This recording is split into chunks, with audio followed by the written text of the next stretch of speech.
Fala galera, vamos conversar sobre métodos de dimensionamento de redistribuição de água. Ou ainda, rotina, né? Rotina ou procedimento para o dimensionamento.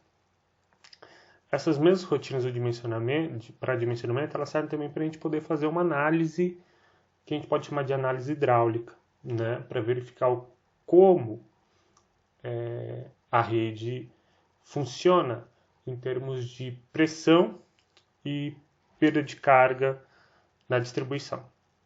Tá? Então, gostaria de fazer um brevíssimo retrospecto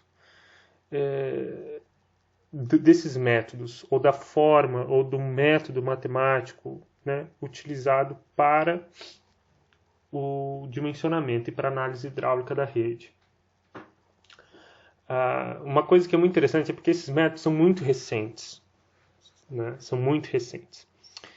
Então, em 1936, né, surgiu o estudo do Hard-Cross. O Hard-Cross, ele era um cara que tinha desenvolvido um método para análise de estruturas, né, que é um tema bastante forte na engenharia civil, e ele percebeu que aquela metodologia poderia também ser utilizada para análise da perda de carga em redes de distribuição de água. Então, ele publicou esse trabalho em 1936. Para quem tiver interesse, acho que eu tenho o artigo aqui, o texto. Só um instante, deixa eu abrir aqui. Então, eu abri aqui, é um documento da Universidade de Illinois.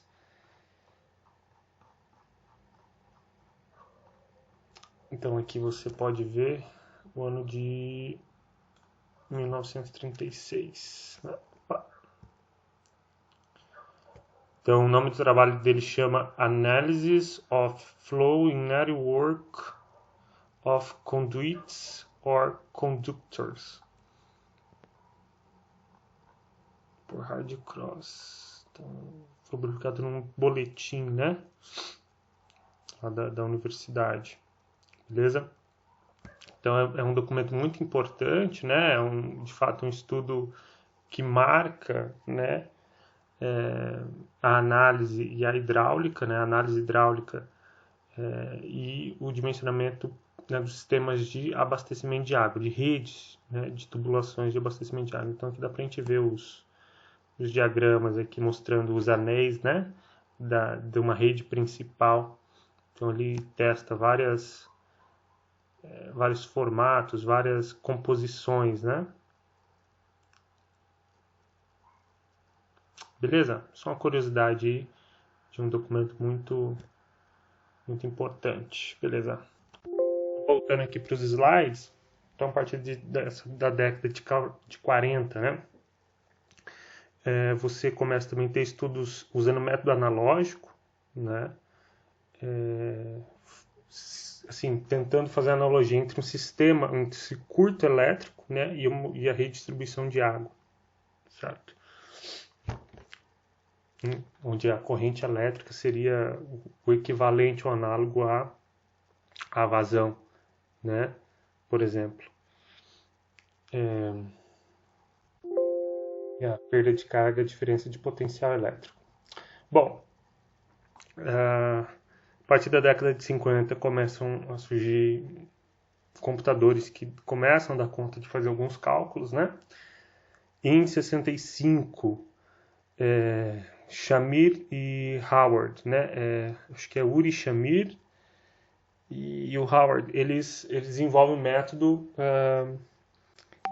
para modelagem da rede utilizando o método numérico de Newton-Raphson, que é um método para você resolver equações diferenciais, né? Então você consegue calcular um valor para um determinado passo, né, de tempo ou de espaço em função da derivada da função. Vocês devem ter estudado isso lá em métodos numéricos. Então, Newton-Raphson é uma técnica muito importante, muito utilizada, né?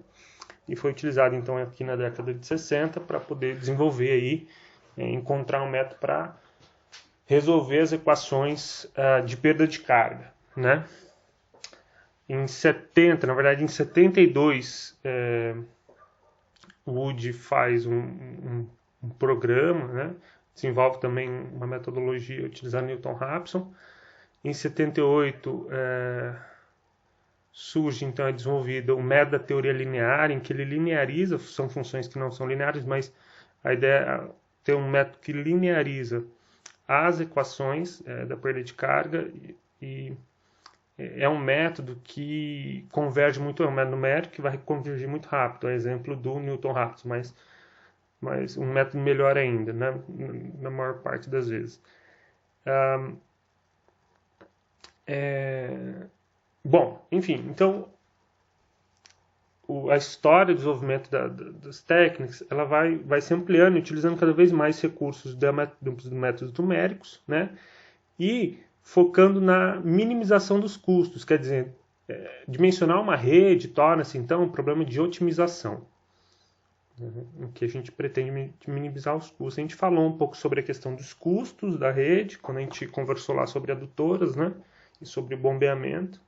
Então, o melhor conjunto de diâmetros, né, e nível de reservatório vai ser aquele que vai produzir menor perda de carga, que vai ter menor consumo de energia elétrica, por exemplo, né?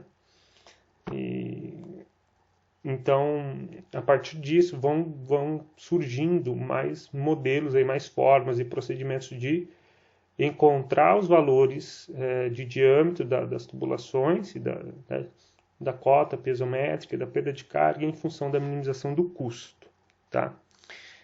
E aí, para essa otimização, começa a aparecer, então, você pode utilizar, né, o que nós chamamos de programação linear, programação não linear e também o algoritmo genético. Tá? Então, o algoritmo genético, por exemplo, é utilizado no sistema UFC, né? O algoritmo de programação não linear é utilizado no método que eu vou mostrar para vocês, que é o PNL 2000, que é um método de minimização de custo, utilizando um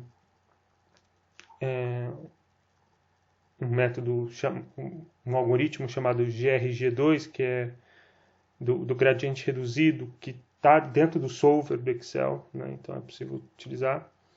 Então, o que eu estava falando aqui, então em 78, agora já em 2000, né, Gomes, que é o Weber Pimentel Gomes, que é um professor lá da Federal da Paraíba. Então essas técnicas vão sendo empregadas, né? Por exemplo, que você tem um algoritmo simplex ou o algoritmo do gradiente reduzido generalizado, que é o GRG2, lá do solver, tá? Para resolver os problemas, as equações, né? Normalmente você tem assim, eu quero minimizar o custo daquela tubulação e eu tenho uma sequência de restrições que eu devo atender, né? A saber, né, pressão mínima e máxima, velocidade mínima e máxima, né? Por exemplo, um método que a gente deve destacar aqui é o chamado método do gradiente. No começo ele não tinha esse nome, não, mas depois ficou reconhecido com esse nome, tá? Desenvolvido por Todini Pilati. Todini é um cara muito importante, né, na pesquisa aí de sistema de abastecimento de água. Esse método ele efetuou a união de técnicas de minimização numérica com o método Newton-Raphson. Tá? Então, volta aqui no Newton-Raphson. Né? Essa não resultou em um algoritmo muito eficiente e implicou na sua utilização em quase todos os pacotes de simuladores hidráulicos atualmente disponíveis, como EPANET, WaterCAD, SARA, MikeNet, PipeNet, enfim. Depois, se vocês quiserem dar uma olhada no texto do Kleber Formiga, que é um professor lá da Federal de Goiás, confere lá, ele faz uma revisão desses métodos, beleza? Então, o que está por trás aqui do EPANET, esse método gradiente, que utiliza no seu desenvolvimento aqui o método de Newton-Raphson, tá? Que vocês devem ter estudado já.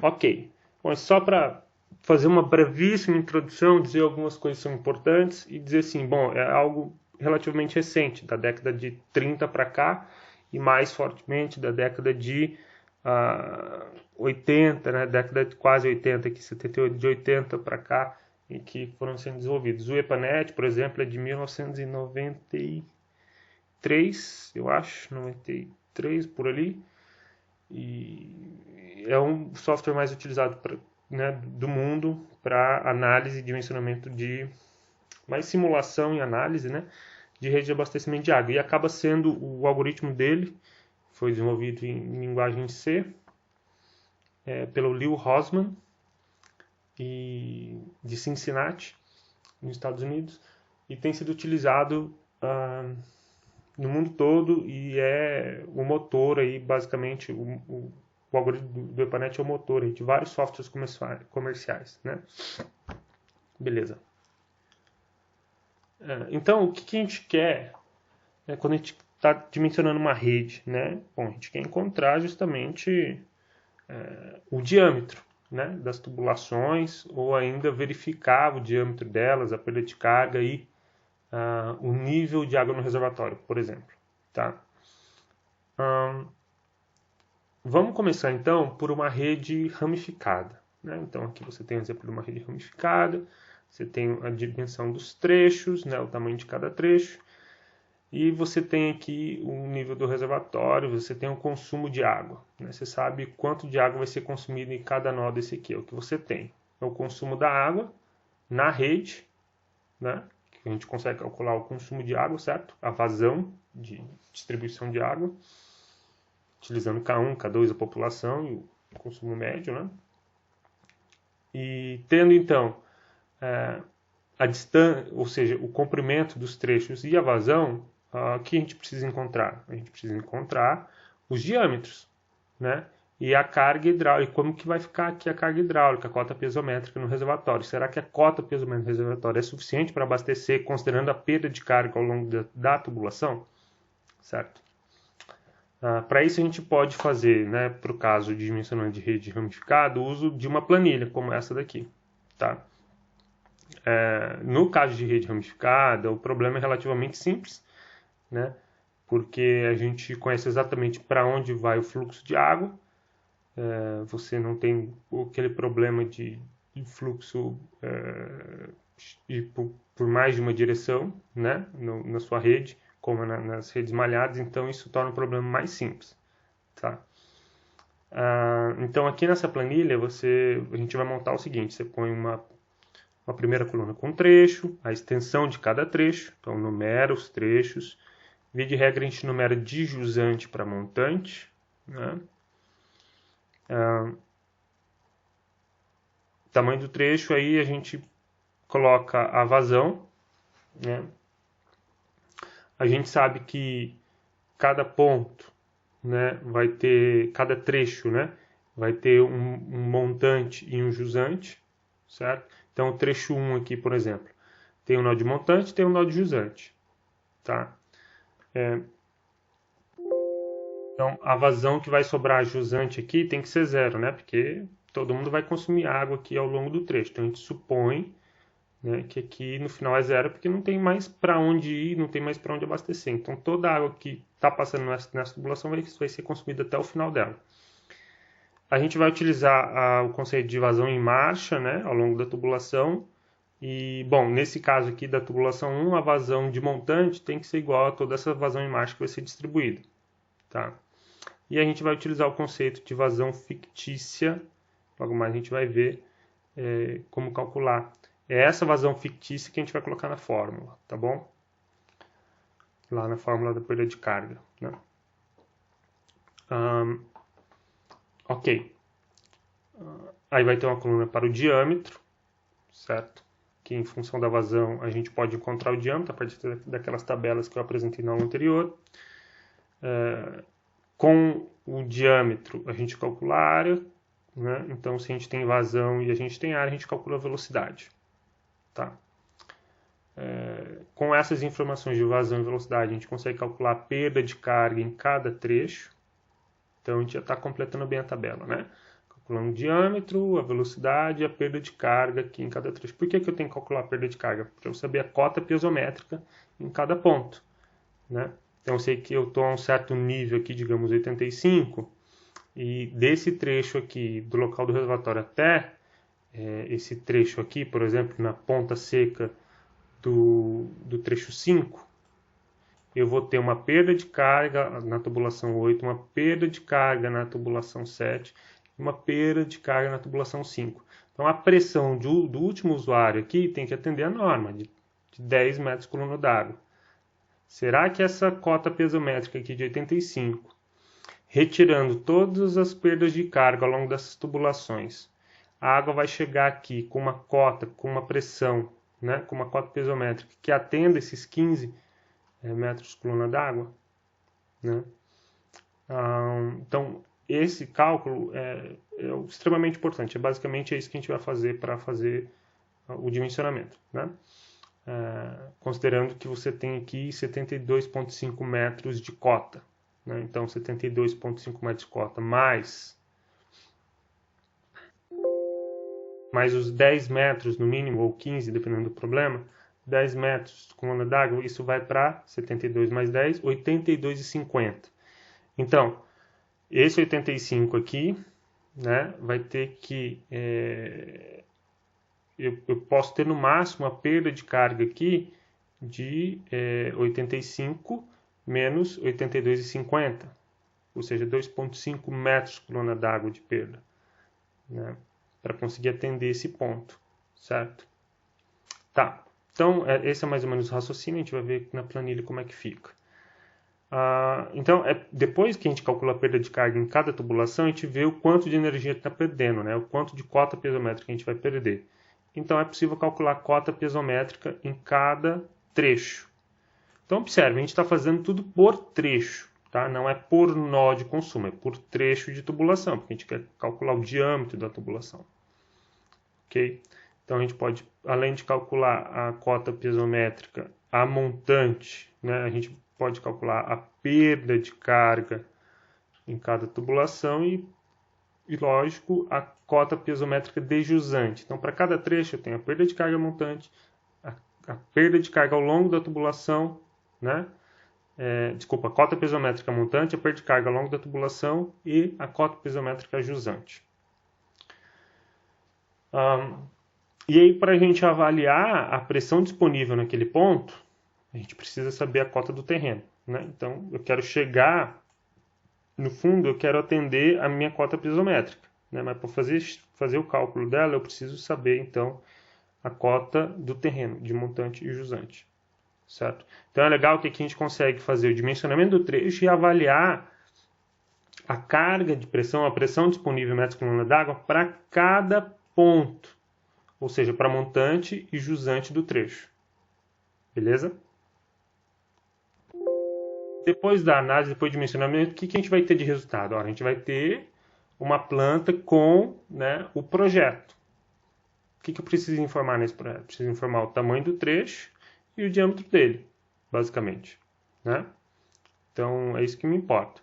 Preciso ter um número do trecho, que no caso o exemplo trecho 5, o comprimento do trecho e o diâmetro dele, né? Beleza? Ok. Então, para reforçar a ideia, o meu interesse, nosso interesse é avaliar provavelmente no ponto mais distante e mais alto, né? Aquele que tiver mais distante e mais alto, ou normalmente só mais distante, né? Que vai ter cômputo da perda de carga maior, né? No sistema. A gente precisa nesse ponto atender a pressão, a cota pesométrica de 10 metros por coluna d'água. Então, para cada ponto, digamos esse ponto A aqui, né, a carga pesométrica nesse ponto, ela vai ser justamente a diferença, né, de X e ΔH, que é a perda de carga. Então, X aqui é a minha linha pesométrica de consumo nulo, ou o meu plano de carga, né, a linha que dá o plano de carga piezométrico, né? E ao longo do trecho eu tenho a perda de carga ΔH. Então, essa linha definida aqui pela linha do reservatório que está abastecendo aquele ponto, menos a perda de carga no trecho, vai fornecer para mim o quê? A cota piezométrica no ponto que eu tenho. Certo? Então, normalmente, a cota piezométrica no ponto de interesse é igual a x menos ΔH, ou seja, a linha piezométrica quando o consumo é nulo, menos a perda de carga. Ou essa linha piezométrica quando o consumo é nulo é a mesma coisa do que a minha cota quando ela está vinculada aqui ao meu plano de carga piezométrico. Beleza? Tá. Então, x é a cota de nível de água mínimo no reservatório elevado. Tá? Então, beleza. É isso. E ΔH é a perda entre o reservatório e o ponto A. Então, observe. Essa análise aqui dá para nós o quê? Calcularmos a altura do nível d'água, que é exatamente essa altura x, né? A cota x aqui, certo? Ou seja, qual o nível do reservatório para conseguir atender o ponto mais distante, ou o ponto mais desfavorável da rede. Basicamente, esse é o nosso problema, né? Se você quer instalar uma rede de abastecimento de água, beleza. Eu tenho as casas, eu sei por quais ruas eu tenho que passar a tubulação para atender todo mundo. E até onde que eu tenho que chegar com a rede, onde tem casa que vai precisar de água. Beleza. Aonde que eu tenho que colocar meu reservatório, ou qual nível que eu tenho que colocar meu reservatório para fazer com que a água chegue lá. Basicamente, esse é o problema, né? E eu posso calcular, inclusive no nível do reservatório, né, adotando uma carga piezométrica mínima aqui de 10 e conhecendo o tamanho e diâmetro das tubulações, eu calculo a perda de carga. Então fica fácil encontrar esse nível de água do reservatório. Beleza? Esse é um problema típico. Então aqui tem um exemplo, que é o exemplo que está no livro do Porto. Aqueles primeiros exemplos aqui é o exemplo que está resolvido no livro do Tsuchiya, tá? De abastecimento de água. Esse aqui é o exemplo que está resolvido no livro do Rodrigo de Melo Porto, livro de hidráulica básica.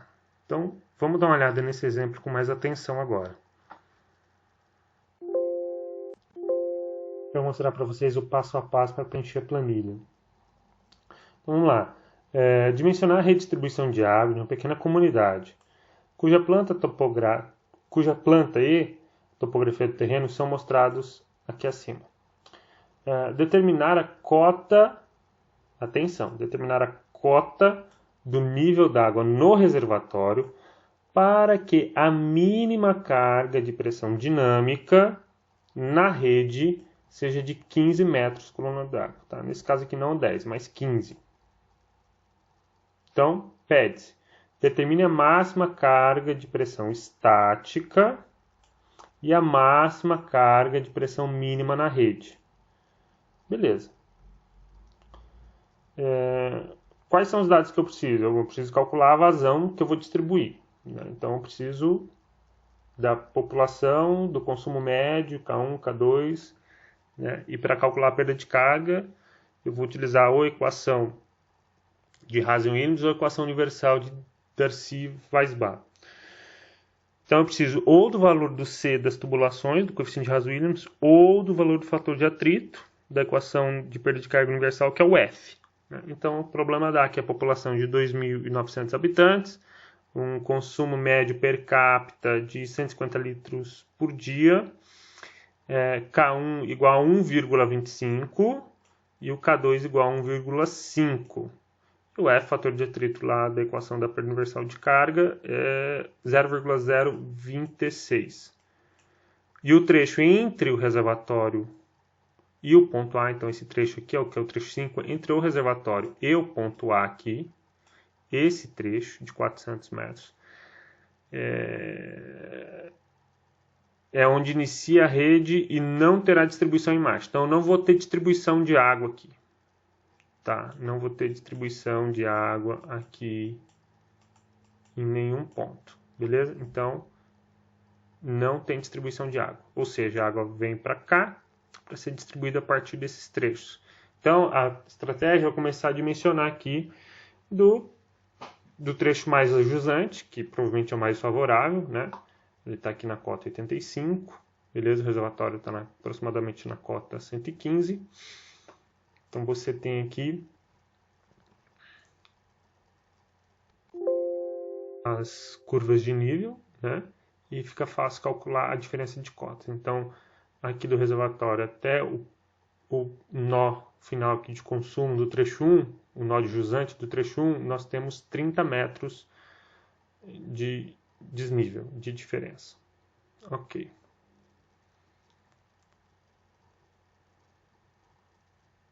Então, a tabela que a gente vai montar, ela vai ter aquela cara, né? Que eu já falei para vocês. Aqui tá só um exemplo, né? É a mesma coisa praticamente. E aqui está o resultado. Beleza. Olha só. Então, aqui, o que a gente vai fazer? Eu não conheço a cota do reservatório. Vou chamar de X a cota desse reservatório. Tá? E aí eu vou escrever as equações de cada nó para cada trecho em função desse valor X. Né? Por quê? Eu posso dedicar uma célula só para conter o valor da cota do reservatório X e aí testando, ou mesmo utilizar o solver para ele chegar no melhor valor de X, que vai fazer o quê? Que vai fazer com que a carga de pressão, a cota piezométrica, metros coluna d'água, em cada ponto dos trechos, ou seja, nos nós de montante e jusante de cada um desses trechos aqui, cada um desses valores atenda pelo menos os 15 metros coluna d'água. Né? Então, por exemplo, a cota piezométrica aqui do ponto de montante no trecho 1. Vamos lá. Montante aqui no trecho 1. A cota é 85. Né? Então, trecho 1, opa. Trecho 1 tem uma extensão de 200 metros. A jusante eu não tenho consumo. Né? A vazão em marcha dele, que vai passar por ele, é de 1,49, então a de montante também é 1,49. A vazão fictícia, tá? Nós vamos ver como é que calcula. Ela vai ser ou a média da vazão que está chegando no montante e a que está saindo na jusante, ou quando a ponta é seca, nesse caso aqui a vazão de jusante é 0, é a vazão por raiz de 3. Tá? Então, com valor de vazão, eu escolho um diâmetro. Calculo a perda de carga a partir da equação universal da perda de carga, né? Então, perda de carga unitária, aqui é a perda de carga, certo? A cota de montante do trecho é 95, a cota de jusante é 85, como vocês podem ver aqui, né? 95 montante e jusante 85. A carga de pressão, que é o que me interessa em última instância, vai ser quem? Bom, vai ser o valor X, que é a cota do nível d'água do meu reservatório, que é o plano de carga, né, da cota piezométrica, menos 93,2. Da onde que vem esse 93,2?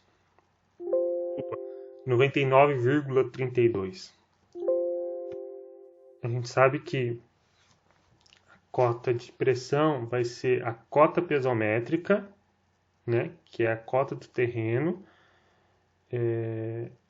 A cota piezométrica é a cota do terreno mais a carga de pressão. Né? Então, a carga de pressão vai ser a cota piezométrica menos a cota do terreno. Né? Então, esse x menos 4,32, que é a cota piezométrica, menos 95, vai dar menos com menos, né? Aqui vai ficar, então vai somar os dois valores e vai ficar um valor negativo. Então, menos 4,32 com menos 95 dá menos 99,32. E continua o x, né? Porque é a posição relativa aqui com relação ao nível da água no reservatório. E assim eu posso fazer para todos, né? Certo? Esse cálculo aqui é justamente aquilo que eu expliquei aqui acima. Né? A cota piezométrica, né? É a carga de pressão aqui, que é o x, menos a perda de carga. Tá? Beleza. Então vamos ver cada coluna dessa, como que a gente deve preencher. Tá? Qual o procedimento? é como que a gente vai chegar nessa planilha aqui no final, né? E depois testar diversos valores de x para ver o que comporta aqui, ou usar o solver. Então, coluna do 3.